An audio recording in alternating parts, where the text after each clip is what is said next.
Seja bem-vinda a mais um vídeo trazendo informações importantes para vocês. Aqui você aprende muito de uma forma simples sobre assuntos mais relevantes que poderiam levar à necessidade de uma cirurgia ginecológica. No vídeo de hoje, vamos falar sobre endometriose. Eu sou o Dr. Ronald Delgado, sou cirurgião oncológico dedicado ao tratamento cirúrgico de patologias benignas e malignas ginecológicas. E hoje tocou falar de patologias benignas, especificamente da endometriose. Então, antes de chegar em assuntos mais próprios da doença, eu vou fazer mais ou menos um panorama de onde nos encontramos e por que a importância de falar nesse assunto. No Brasil, existem aproximadamente 207 milhões de habitantes, certo? A metade dessas, um pouco mais da metade, aproximadamente 53% desses 107 milhões de habitantes, são mulheres. Isso significa que 110 milhões de habitantes são mulheres no Brasil. E se você disse assim, 10% das mulheres no Brasil e no mundo, mas como estamos falando do Brasil, 10% das mulheres irão ter endometriose. Você percebe que tem aproximadamente 11 milhões de mulheres no Brasil. É um número bastante relevante, é uma quantidade importante. E por isso que a importância de falar nesse assunto. E por isso que eu trago para vocês esse assunto, para vocês conhecerem sobre esse problema. O primeiro que vamos falar é o que é a endometriose. O que é a endometriose? E acaba sendo um pouco difícil explicar porque existem várias teorias.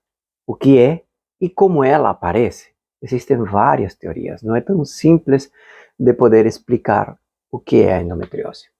Mas, em termos gerais, o que se conhece da endometriose é, estou desenhando aqui os ovários, as trompas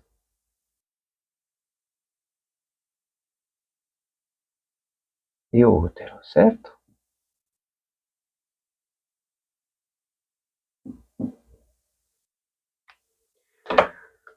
Isso é mais ou menos o útero. Ovários, trompas, útero, colo uterino, vagina. E na parte interna do útero tem a cavidade endometrial.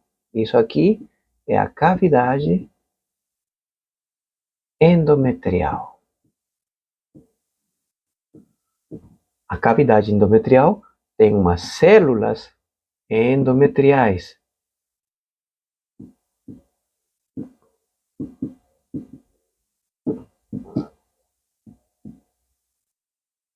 Quando essas células são estimuladas por questões hormonais e o período menstrual chega, normalmente o sangramento vem. Mas, quando a mulher está com endometriose, esses focos, esse endométrio que deveria estar unicamente dentro do útero, ele está em outras áreas fora do útero. Pode estar na trompa, pode estar no ovário.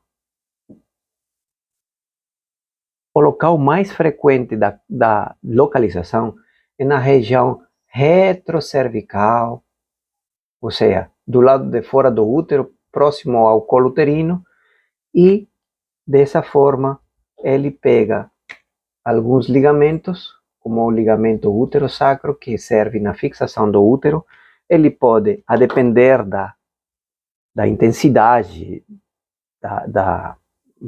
do grau da doença, poderia estar aderido nos ureteres, poderia estar aderido no reto, estar muito nessas regiões laterais que chamamos de paramétrios, pegar na bexiga, ficar no umbigo e em outras diversas regiões, que não é a parte interna do útero. Isso é endometriose. Quando as células que deveriam estar só aqui estão fora, espalhadas em qualquer outro lugar. Por que eu digo em qualquer outro lugar? Porque tem trabalhos científicos mostrando endometriose no cérebro, endometriose no pulmão, endometriose em outros órgãos. O que menos você imaginar pode aparecer a endometriose. E por esse motivo é que surgem várias teorias. E uma das teorias que eu digo assim, era a mais aceita, na verdade ainda é, mas eu tenho me inclinado mais por outras, a teoria do fluxo retrógrado, do fluxo da menstruação retrógrada. Era uma teoria interessante, quando por primeira vez começou a ser explicada a endometriose. O que significa? Que quando a mulher vai menstruar, a menstruação deveria seguir esse caminho, de ser normal pela vagina. Só que ela pode voltar pelas trompas e assim arrastando células do tecido endometrial e levando-as consigo e deixando implantes nos locais. Estou voltando, e aí que saem os implantes e vai caindo na cavidade, vai grudando no ovário, vai grudando nas trompas e por ali vai. Essa é uma teoria interessante. Foi uma das primeiras e que na época aparentemente explicava o problema. Atualmente a gente percebe que não é bem assim. Por quê? Porque isto daqui não explica uma endometriose no cérebro, não explica uma endometriose no pulmão, não explica endometriose em homens. Mas assim, endometriose em homens é caso à parte, extremamente raro. Mas, e aí vem a teoria que é mais molecular, imunológica, embrionária, né? E ela diz que quando a pessoa está se formando depois da união do espermatozoide com o óvulo e começa a se proliferar e a formar as células para depois dar um embrião e com isso crescer e aparecer um feto e por aí vai, é ali que aparecem já os resquícios de endometriose. Inclusive tem alguns trabalhos mostrando que em fetos já identificam endometriose. Ou seja, quem vai ter endometriose já está determinado meio que geneticamente. Certo? Ou seja, essa menstruação retrógrada meio que cai por terra porque não explica todos os casos. A evolução embrionária explica a maioria, por quê? Porque se estiver por ali alguma proliferação e por ali, por esse mesmo lugar, passar uma célula que irá formar o cérebro, pode pegar e arrastar a endometriose para lá. Então, geram várias explicações e até agora não existe um consenso de dizer assim, essa é a certa. Todos são teorias, e como são teorias, todas são falíveis, né? Então a gente não sabe. O que temos para hoje é isso. Pode mudar, pode mudar. É muito provável, inclusive, que mude. Certo? Outra coisa que é muito importante saber, quando falamos de endometriose, e é um dos motivos pelos quais muita gente acaba não tendo um diagnóstico adequado, é porque os sintomas, culturalmente falando, são muito ignorados. E por que eu falo isso? Porque o principal sintoma é dor. Dor associado à menstruação.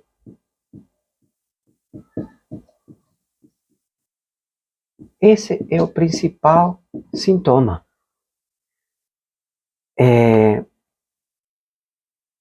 Só que, quando uma mulher tem dor na menstruação, muita gente diz assim, as primas, as irmãs, a mãe. Cara, isso é normal, é tranquilo, eu já tive. E por aí começam a surgir um monte de teorias e um monte de mitos e explicações meio que absurdas para ir protelando uma procura, uma pesquisa sobre esse assunto. E aí vem aquela história, né, de é normal,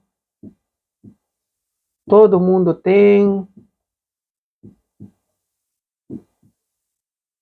depois que casar e engravidar melhora, e por ali um monte de coisas que você já deve ter ouvido. Então, são várias as coisas que acabam ignorando os sintomas, que acabam ignorando e atrasando o diagnóstico. Por isso que é muito importante saber uma coisa: dor nunca é normal. Nunca. Por mais que, dor na cólica menstrual, eu sempre tive. Tá? Dor nunca é normal.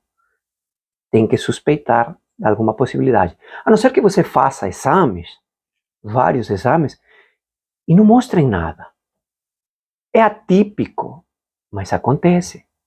Pode acontecer de você fazer os exames pertinentes, ou algum exame que poderia que poderia mostrar e não mostra, porque a quantidade é pequena. E outra coisa, eu falo muito sobre isso também. Não importa o tamanho da endometriose. Por quê? Porque eu já vi pacientes com endometriose muito pequena, com dor intensa, com dor na relação sexual, desconforto, e quando você vê a imagem, às vezes, inclusive, a primeira imagem não mostra, tem que fazer um exame muito específico para identificar, e quando é identificado, você diz assim, caramba, e tão pequeno? Será que vale a pena operar? Será que com medicamento não controla? Pode ser, mas a dor, o sintoma, é independente da quantidade de endometriose que a mulher tenha. Como já também vi mulheres que têm endometriose profunda, grudado com o intestino, com a bexiga, as trompas retraídas, os ovários comprometidos, e não sentem nada. Acontece, é frequente. Então, não podemos simplesmente pensar que se não tem muito, então está tranquilo. Não. Vamos valorizar a dor. Vamos valorizar o sofrimento da paciente. Porque a gente não sente. Então, o que temos que fazer é ouvir e entender o que fala. E é isso que nós fazemos. Porque muitas das vezes pode parecer desproporcional, mas para ela não é. Para a paciente não é. Ok? Então, é importante isto. E você mesma que sente dor na menstruação, não é normal. Procure ajuda, procure um especialista para poder saber se você está com esse problema. Ok? Continuamos aqui.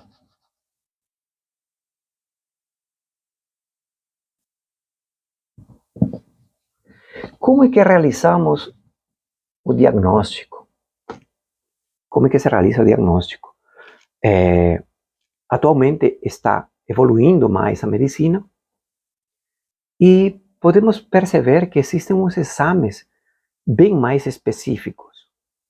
Até um tempo atrás, uma ressonância magnética da pelve era suficiente para poder definir algumas coisas. Só que hoje percebemos que algumas lesões podem passar batidas na ressonância magnética da pelve se ela não for feita adequadamente. Ou seja, como é que a gente faz o diagnóstico? O diagnóstico a gente faz seguindo um fluxo. E o primeiro de todos os fluxos, a primeira parte de tudo, é o que o paciente nos conta. O segundo é o que nós encontramos no exame médico. E o terceiro são os exames de imagem.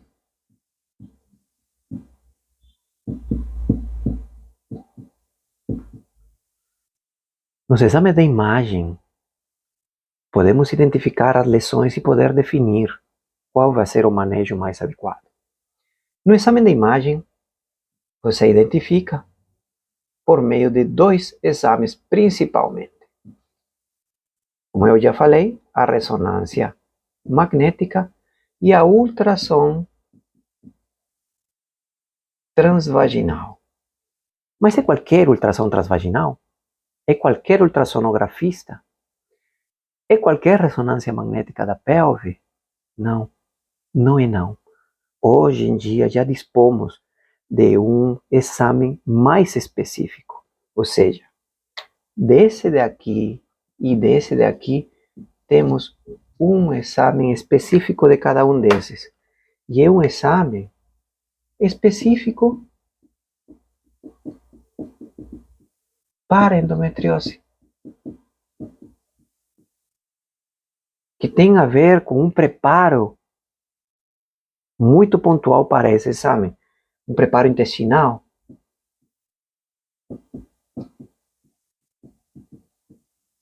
E tudo mais que é explicado na hora de fazer o exame. Então, não é qualquer ultrassom transvaginal que vai ver, não é qualquer ressonância magnética da pelve que vai ver, muito menos se a lesão for muito pequena. E isso pode confundir o diagnóstico, certo? Pode acontecer?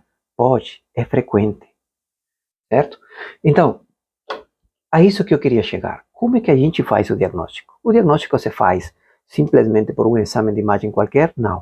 E temos que sempre tomar em consideração as queixas da paciente.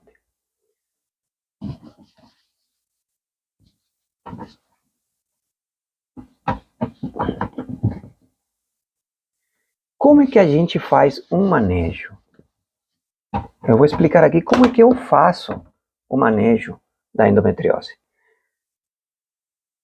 Eu sou cirurgião oncológico, certo? Então, o manejo da endometriose. Como eu sou cirurgião oncológico de formação, eu tenho tentado extrapolar o mesmo manejo que eu utilizo para as pacientes oncológicas para as pacientes de endometriose. E eu vou explicar como é que surgiu isto. Eu sempre tenho atendido pacientes com câncer e a gente faz um manejo integrativo. Manejo integrativo para quê? Para tratar a paciente como paciente e não a doença. Porque existe uma frase que eu acho muito importante, que quando você trata a doença, você pode ganhar ou perder. Mas quando você trata o paciente, você nunca perde. Por que que eu falo isso? Porque muitas das vezes, na medicina, você é ensinado a tratar doenças. E meio que afasta a parte como um todo do ser humano. E por isso atualmente se fala muito de medicina integrativa, que na verdade não é outra coisa que o que se deveria ser feito, sempre. Na faculdade você aprende que tem que tratar o ser humano como um todo. Isso é integração das partes. Na parte oncológica, a gente usa muito isso, muito, sempre. Inclusive, desde minha formação, a gente já fazia isso. Incluía todo um esquema de manejo para um paciente desde o momento do diagnóstico. E tínhamos que contar com radiologistas, com especialistas da oncologia clínica, nós como cirurgiões oncológicos, nutricionista, fisioterapeuta, psicólogo e cuidados paliativos. Todo em conjunto. Ah, mas por que cuidados paliativos se isso é só na final? Não, não é não. Aí existem vários erros, vários tabus em relação a isso. E eu peguei isso e trouxe para cá, para o manejo multidisciplinar, multiprofissional, integral. Eu prefiro falar integral do que integrativo, tá? No fundo é o mesmo.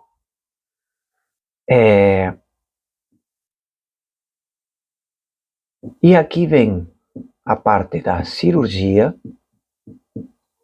a parte da ginecologia clínica,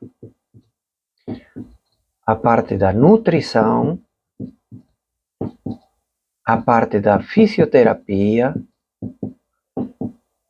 psicologia e outros mais. Isso principalmente. Por que eu estou falando disso? A parte da cirurgia, que é o que me compete, é aquilo que a gente faz para tentar tirar as lesões por completo. A depender do que a gente fizer, as chances dessa doença voltar ou não. Inclusive, em alguns casos, a gente já sabe que poderia voltar, como por exemplo, uma lesão no ovário, um endometrioma no ovário, quando a gente precisa preservar o ovário, é o que tem mais chances de voltar. Isso, estatisticamente falando. Ginecologia clínica, para quê? Por quê? Porque precisa também de um manejo hormonal. Existem medicamentos que ajudam bastante no manejo e controle da doença, certo? Nutricionista. Por que nutricionista? Isso é uma coisa assim importantíssima, não pode abrir mão. Por quê? Porque existem alimentos pró-inflamatórios. E se você não estiver acompanhado com um nutricionista, você poderia estar se alimentando inadequadamente e contribuindo aos efeitos deletérios da inflamação causada pela endometriose. Então, se a endometriose já causa inflamação e você se alimenta com alimentos inflamatórios, não está ajudando em nada. Por isso a importância de ter avaliação com nutricionista. Fisioterapia e atividade física.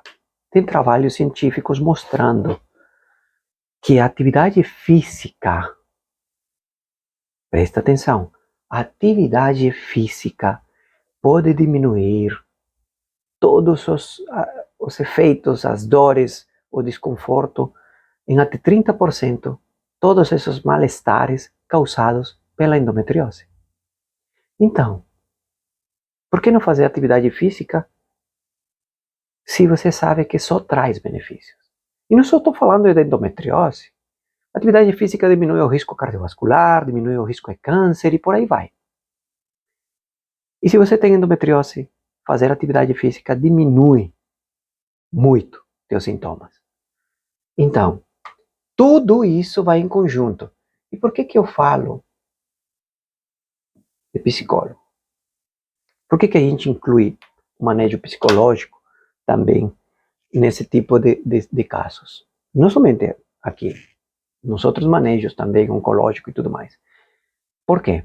Porque a endometriose é uma doença discapacitante, limitante, que pela dor acaba fazendo mudanças até nos seus hábitos de vida. A mulher perde libido, a mulher evita ter relações sexuais por conta da dor, inúmeras situações que levam a ter uma quebra na saúde mental, e por isso que é importantíssimo ter um suporte psicológico.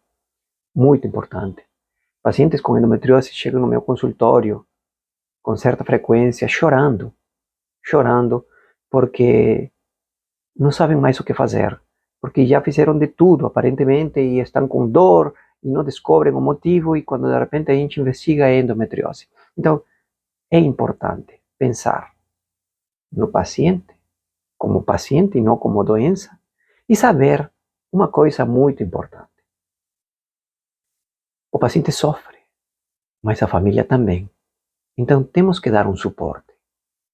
Porque só dessa forma que a gente consegue tratar melhor, diminuindo as chances de erro, aumentando as chances de sucesso para qualquer problema de saúde. E dessa forma é que a gente pode programar o manejo adequado, certo? Dentro das cirurgias, que é a parte que me compete, e a parte que eu vou falar especificamente é a cirurgia de excisão. Por que eu falo da cirurgia de excisão? a cirurgia de excisão. Eu acho que é assim mesmo, né?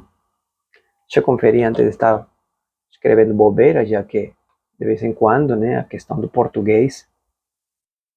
É isso mesmo. A cirurgia de excisão. A cirurgia de excisão consiste na retirada de todos os focos da endometriose.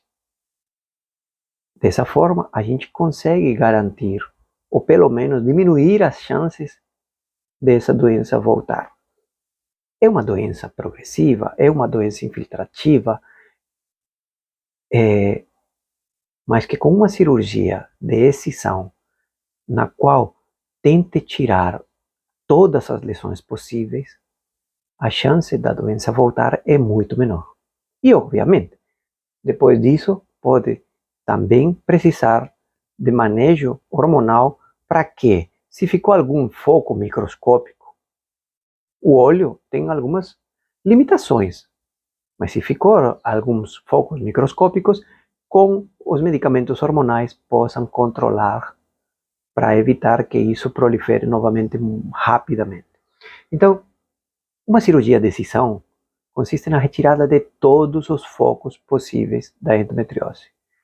É uma cirurgia que tem princípio oncológico, porque no câncer a gente faz cirurgia de excisão com muita frequência. O objetivo da cirurgia é retirar tudo o que você tiver com doença. Então, essa cirurgia é a que oferece melhores chances, melhores taxas de sucesso, com menos chances de recidiva, certo? Isso é o que nós fazemos. A forma como é que a gente faz pode ser pela videolaparoscopia,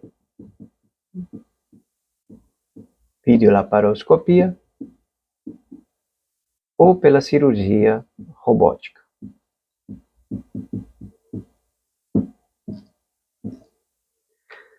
Qual é a diferença entre a videolaparoscopia e a cirurgia robótica? A videolaparoscopia tem umas pinças retas que não são muito, fazem só esse movimento. Para cima, para baixo, para frente, para trás, não faz. Só acima, para baixo e lateral. A cirurgia robótica imita o movimento da mão. Então, temos uma ampla área de movimento, uma visão mais amplificada e em 3D. Então, ganha alguma relevância a cirurgia robótica para cirurgias mais complexas. Isso que temos hoje para oferecer no tratamento da endometriose. A parte de hormônios, medicamentos, principalmente com a ginecologista. E muitas das vezes, as cólicas se associam a esses problemas e acabam diminuindo após a cirurgia. Então, se você tem endometriose, ou se você está com cólicas que são muito intensas, se associam à menstruação, procure um especialista para você ter um manejo adequado do seu problema. E assim voltar a ter sua vida normal, sua qualidade de vida voltar a ser como era antes, quando não sentia nada. Se você gostou desse vídeo, curte e compartilhe. Nunca se sabe quem poderia estar precisando.